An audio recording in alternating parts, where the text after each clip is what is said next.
When did you know that you wanted to get involved in sports media?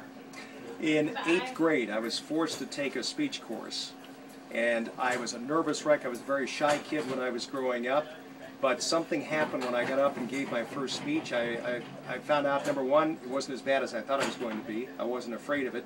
And number two, I actually had a talent in doing it. So I said, hey, maybe this is something I could do. And I studied communications at the University of Colorado and was fortunate enough to get my first TV job when I was in college. How did you start off in sports media? Well, I started off, I wanted to play sports, but I discovered in 7th grade, when I was in middle school, went out for my football team, that I had a back problem, a curvature spine, so I couldn't play. So I said, well, how can I be a part of sports without playing? And it turns out I was the water boy, and then took care of jerseys. And then when I was in high school, I learned how to take care of injuries, tape ankles and knees and so forth. And I ended up going to the University of Colorado on a training scholarship. So I worked in the training room, traveling around with the football team and the basketball team. I also was a referee, an umpire in high school sports, football, basketball, and baseball, so that gave me another look at it. And then I hung around the local radio station because I'd always been fascinated with radio and TV. And so I hung around the local station, and when the sports director quit when I was a freshman in college, I got the job. And then I got the job in Denver when my senior year, when I heard an opening, just called up out of the blue and said, hey, can I try out for this? And right place, right time, my whole life changed. So how did you get your job here at ABC6? I started out in Denver, and then I had a call from someone in Cedar Rapids, Iowa, so I went to Cedar Rapids, Iowa for a year, and that was to get on the air every night. I was just doing weekends at Channel 4 in Denver. A fellow I worked with at Channel 4 wound up out at Channel 10 here in Providence. So when Tony Canigliaro, who was doing Channel 10 Sports, left for San Francisco, he called me up and said, hey, they're looking for a sportscaster. So that was my first introduction to Providence. I came out to Providence and rejoined my buddy Vince. Then I went to Milwaukee for 3 years. John Sweeney was a co-anchor at Channel 10 with Doug White, the dynamic duo there. Sweens jumped over here to Channel 6 as the news director. He called me up and said, come on back, we'd like to have you here as our sportscaster. So that was 31 years ago.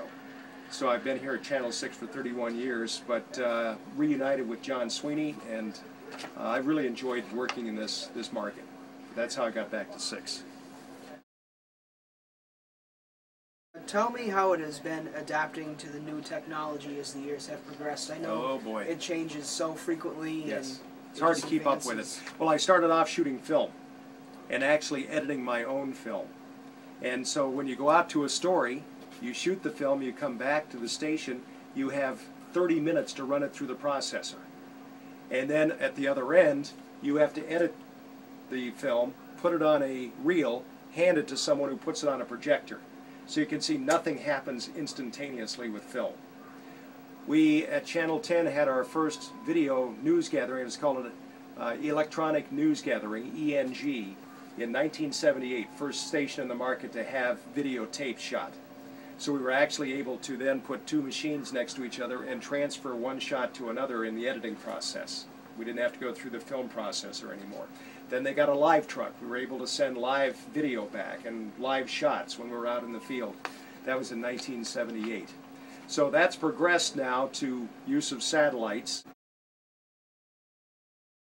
The other thing that's changed is that we used to have to use live shots from a van to get video back into the station, or a satellite dish to put it up onto a satellite if you're out of town. Like I was covering the Patriots Super Bowl game. We were going satellite out there. Now we have a backpack that uses cell phone lines. So if you have enough cell phone lines, 6 or 7, you have a good HD signal coming back to the station.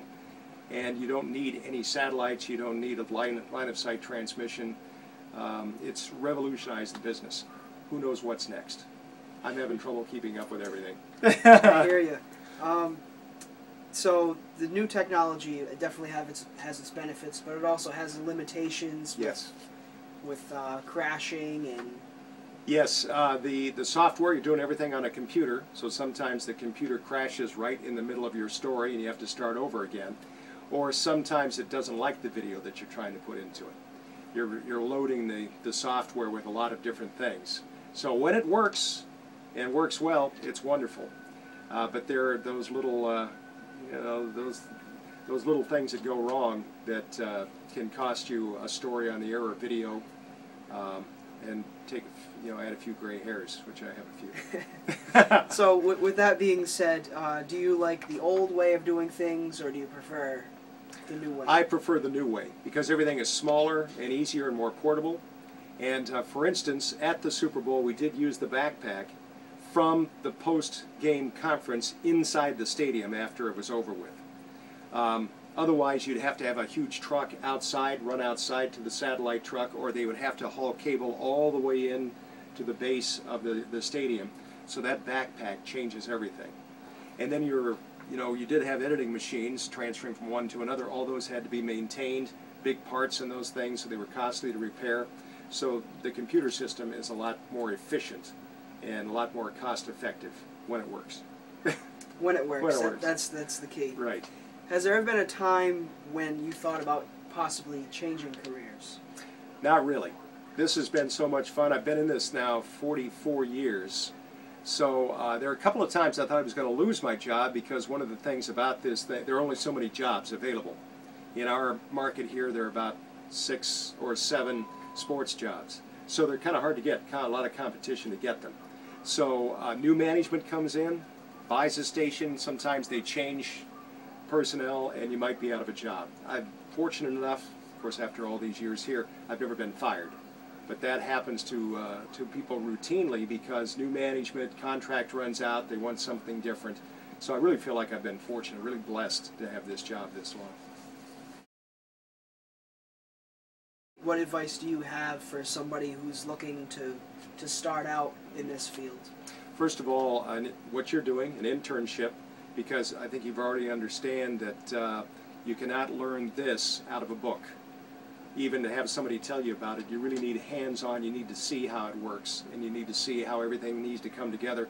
We have lots, we have a director, producer, we have an audio person, we have camera people, we have salespeople. It's important to know the overall structure of a broadcast station so you can plug into that. It's a team effort. Everybody has to do their job. Also, I would say that along with an internship, to be willing to go wherever you need to go to get the first job. There are smaller markets around, so you can go someplace where they don't require experience.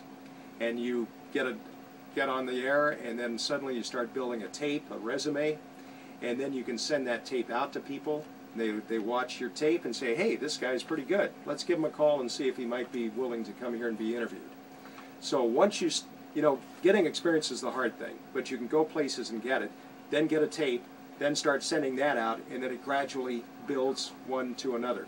The other thing is you might be wanting to be a sportscaster, but you might have to take an entry-level job, editing or a news job or something like that, because again, there are only so many jobs, and then you build up your expertise and wait for a job to come up, open. And so if you wait long enough, something will open up, and then you have a chance to send a tape. And when we were looking for a replacement for Courtney, who was our last sportscaster, Matt Blanchett, we looked at probably 60 or 70 different people for that job. Wow. And settled on Matt. But now it's a lot easier to get your tape out because you just put it on YouTube, send a link to the news director, he looks at you, and normally in the first 10-15 seconds he says, hey, this guy has potential, or no, this is not a good fit for our station. But we used to have to send tapes in and wait for the news director to reply to us. Now when they can look at it right in the computer, it works out beautifully.